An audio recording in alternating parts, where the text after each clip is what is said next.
Die skriflesing is uit Lukas 23, vers 33 tot 43. En die tema, soos ons sê, is die koning aan die kruis is ons koning. Lukas 23 vanaf die 33ste vers.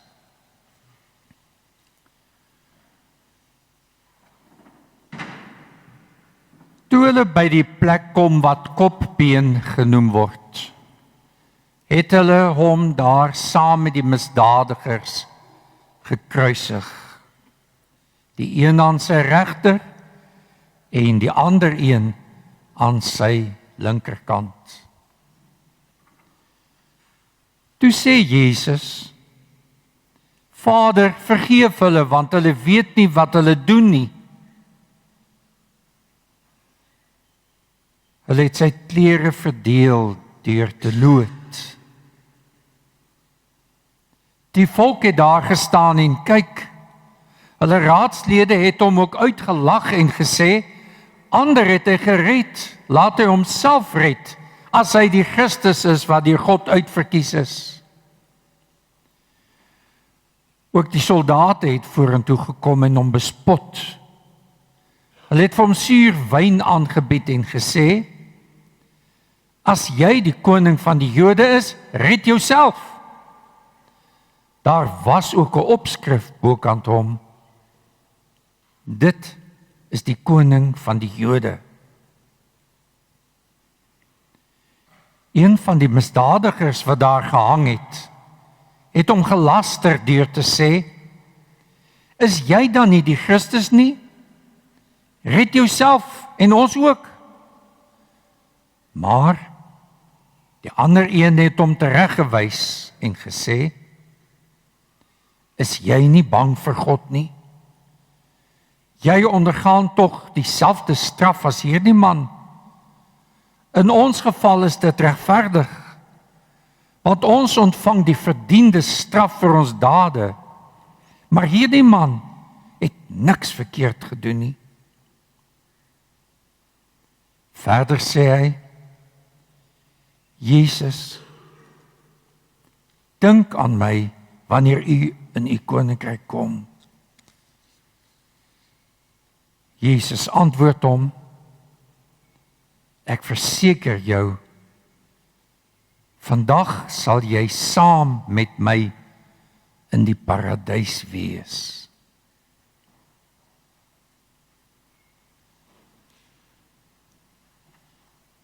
Die fees van Christus die koning en die kruisverhaal mag dalk die vraag by ons laat opkom: hoe pas die kruis en die koning dan by mekaar? Veral in die lig wat ons van konings weet. Ons het van kleins af in sprokiesverhale van konings gelees, soos koning Kleingoed, is dit koning Roosboom van die Werksie.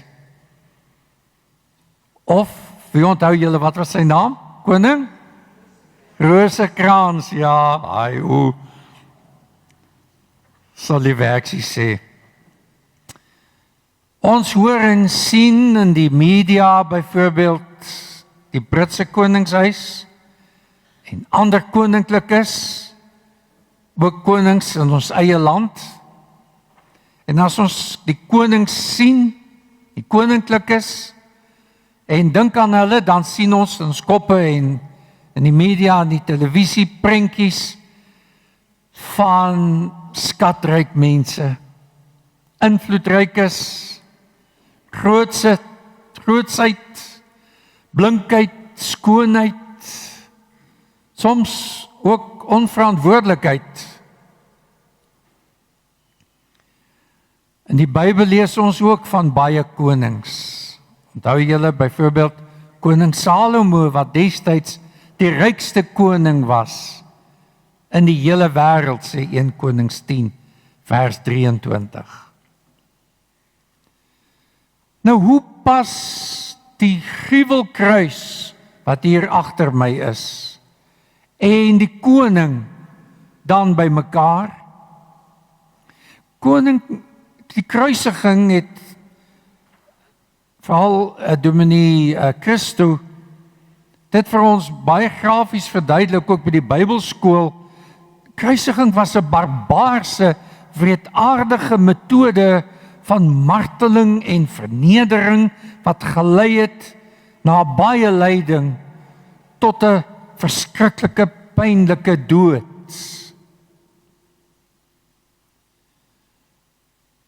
Die kruis was in Jesus se tyd 'n verskriklike ding in die samelewing onder die Romeinse ryk. Weet julle dat eers in die 2de eeu na Christus mense begin het om op hulle hande of op hulle koppe kruissimbole te maak, eers in die 2de eeu. Eers in die 5de eeu, na die bekering van die Romeinse keiser Konstantin, het kruise in kerke begin verskyn. Eers in die 5de eeu, dit het tussen 4 en 500 jaar gevat vir die kruis om op 'n manier genoeg gesaniteer te word om as simbool van geloof in Jesus die Christus vir gelowiges te word. Tussen 4 en 500 jaar. Voor dit was dit iets walgeliks. Verbeel jou om soos vandag hier in die kerk 'n galg te hê. Tog is dit aan die kruis wat ons sien presies watter soort koning die Here Jesus werklik is. En die kruis help ons om Jesus se koningskap beter te verstaan. Die kruis wys vir ons watter soort koning Jesus is. Jesus het lief.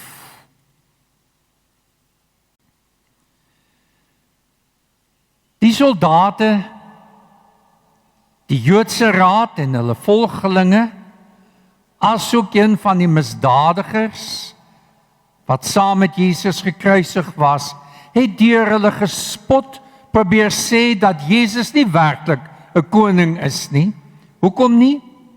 Want hy kan volgens hulle homself nie uit die hande van hulle sy eie mense en die Romeinse mag red nie. So hy is beslis nie 'n koning nie. Die waarheid is egter dat Jesus se kruisiging juis 'n reddingsdaad is. Jesus se reddingsdaad was nie gemik daarop om homself te red nie. Sy reddingsdaad was juis om sy lewe te gee vir jou en vir my en vir ons as mense in hierdie wêreld, ook vir ongelowige spotters, om ons te red. Daarin lê sy koningskap. Dit lê nie in die vertoning van mag nie. As koning aan die kruis het hy ons bedien. Hy het ons met sy lewe bedien. Sy kruisdood was 'n daad van diensbaarheid. Nie iets selfsugtig nie, maar 'n selfopofferende, dienende liefdesdaad. Die praktiese uitlewing van wat sy Vader se wil is, soos Johannes 3 vers 16 ons leer, God het die wêreld so lief gehad, dat hy sy enigste seun gegee het, sodat die wat in hom glo, nie verlore sal gaan nie, maar die ewige lewe sal hê. Jesus dien. Ons dink nou aan mag. Mag wat word populêr gesien as die heers of die oorheersing van ander. Ons sien ook hoe dit duidelik uitgespeel word in die wêreldse politiek. Mag word baie misbruik om ander ondergeskik te maak, te verneder, te onderdruk of selfs te besteel. Maar by Jesus is dit anders. Jesus het deur sy hele bediening bewys dat hy mag het oor alle mense, mag het oor die bose, mag het oor dood en lewe. Met die mag het hy sy Vader in die hemel en jou en my, die mens op aarde, gedien. Hy het doelbewus as Jesaja 42 se dienaar die kruispad enduit geloop. Niemand kon hom oortuig om daarvan af te wyk nie. Dit was die wil van sy Vader, dit was sy gehoorsame lewenspad. Voor sy kruisdood sê Pilatus, weet jy nie dat ek mag het om jou los te laat en ook mag het om jou te kruisig nie? Waarop Jesus hom geantwoord het, U sou geen mag oor my gehad het, as dit nie van bo aan u gegee was nie. Johannes 19 vers 10 en verder. Jesus as koning aan die kruis is nie magteloos nie. Vanaf die kruis regeer hy steeds dienend. Die kruis is Jesus se vreemde troon. Sy vreemde kroon is die gevlegte doringtakke. So sien ons juis dat in die twee simbole van lyding, hoe Jesus die koning ons tot die einde toe dienend liefhet. Hierdie dienende liefde strek verder as net hulle wat hom goedgesind was. Hierdie liefde strek wêreldwyd, oor tyd en grense heen, vir alles en vir almal, ook jou en my. Hierdie hele reddingsdaad is soos 'n Kerspresent of 'n ou babatjie in 'n kombersie. Hierdie hele reddingsdaad van Jesus die Christus is toegedraai in goddelike dienende liefde. Jesus vergewe ook. Hy hang aan die kruis, gekroon met 'n doringkroon, nakend, sy klere verdeel en uitgeloot. Hy is gemartel en bespot. Steeds kies hy die Vader se wil om die wêreld te red. Nie homself nie. Steeds kies hy om God se vreemde liefde en vreemde vergifnis te toon in plaas van wraak. Steeds kies hy om ons almal eerste te stel bo homself. Jesus se kruisgebed: Vader, vergeef hulle, want hulle weet nie wat hulle doen nie, is 'n bewys van Jesus self, sy selfopofferende en dienende koningskap. Hy bied vergifnis aan mense wat dit nie verdien nie. In die middel van die kruisiging bly hy getrou aan God die Vader wat hom liefhet. In die middel van die kruisiging leef hy sy eie lering uit om sy vyande lief te hê. Christus, die koning, offer meer as net sy gemartelde liggaam aan die kruis. Hy offer God se hart. Dis 'n misterie hierdie, hoor. Hy offer God se hart.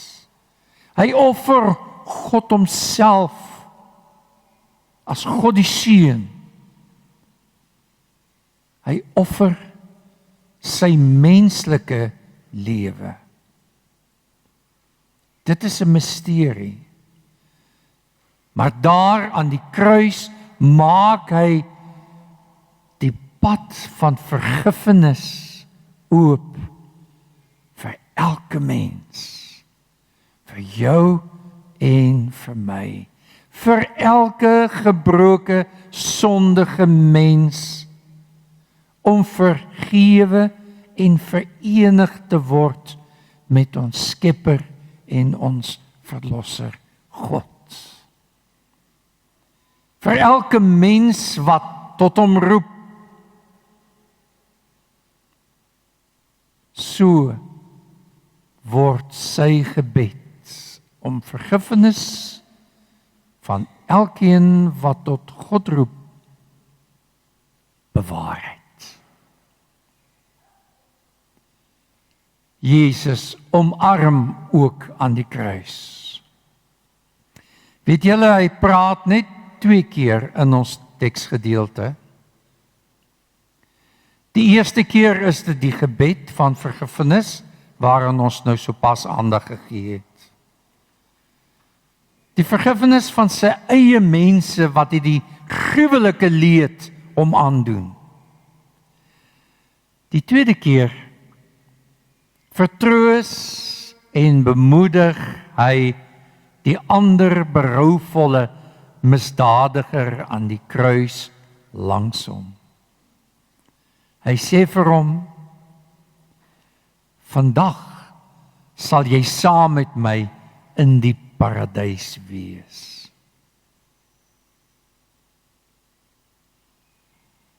Dit is nie die harde, spottende stemme van soldate, raadslede en die volk daar rondom die kruis nie. Selfs die spottende stem van die ander misdadiger wat mense na Jesus toe aantrek nie, maar Jesus se liefdeswoorde wat duidelik ook met jou en met my vandag in ons harte praat. Jesus met sy uitgestrekte arms omarm en druk vas, soos die Vader sy verlore seun in die gelykenis omarm het. So doen Jesus dit met elkeen van ons wat na hom toe roep. Daardie berouvolle misdadiger word nie weggewys nie. Hy word nie misgekyk nie. Jesus hoor hom. Jesus help hom. Jesus red hom. Soos 'n stok uit die vuur geruk. Dit gee vrymoedigheid en hoop vir elke een van ons wat berouvol na hom roep.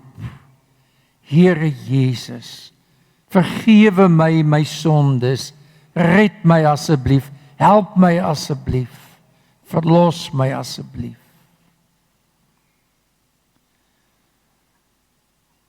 Kom ons sluit nou koninkrykstyd af, die langste seisoen van die kerkjaar. Duidelik is Jesus aan die kruis, God die koning. Aan die kruis is hy die koning wat liefhet, wat dien, wat omarm, wat red, wat offer, wat help. Dit gee ons vrymoedigheid om van vooraf elke dag na hom toe te kom, net soos ons is. Te buig voor hom, die koning van ons harte, die koning van ons lewens. Dit gee ons vrymoedigheid, want ons weet dat hy die een is, dat hy die een wat na hom toe kom, nooit sal verwerp nie.